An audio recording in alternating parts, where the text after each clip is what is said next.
Yes, welcome to our Allround-PC YouTube channel. We are here on Gamescom and we have Dominic and Jacob from EVGA here.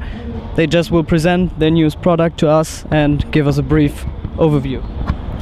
Yep, thank you. So one of the new products that we're showing, pretty much this is brand new. So this is a Z77 chipset, and it's a mini ITX motherboard. So it's really small. It's for a mini ITX chassis, but we really wanted to design it with a lot of features for enthusiasts and gamers. So for example, it'll overclock really well. So the overclocking it'll have very robust overclocking features. It also supports USB 3.0, onboard Bluetooth.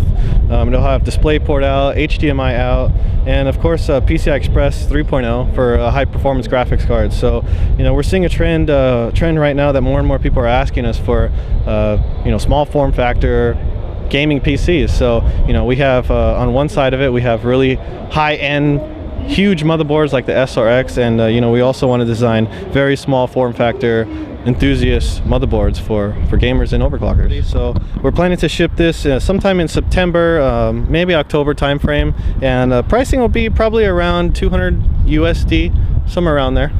Okay. So what can you tell us about your next product, the GTX 680?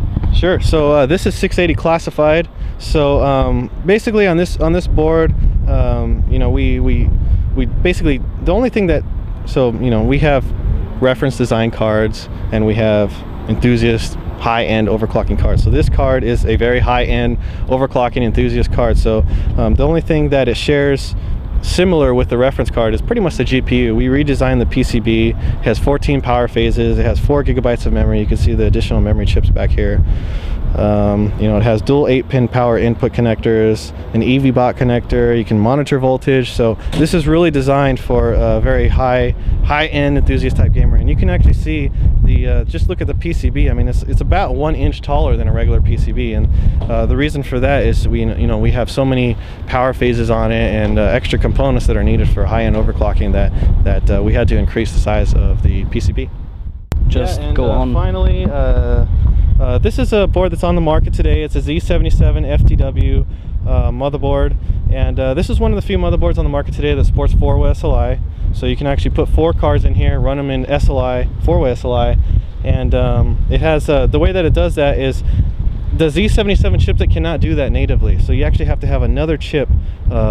It's called a PLX bridge chip. It's underneath this heatsink here. So there's 2 chipsets under here. The PLX bridge chip, which gives it more PCI Express lanes, and also the Z77 chipset. So this motherboard was really designed for overclocking. Again, we really focus on enthusiasts, overclockers, gamers, all those, those are the type of people that we really try to target with our products. And we try to look at some additional features that you don't really see too common today. For example, this 24-pin power connector is right angled. So if you have a chassis that has cables that you can kind of like sneak behind the back of the chassis, it looks really clean, right? You don't have the cable coming up and over, it's just pretty much behind it.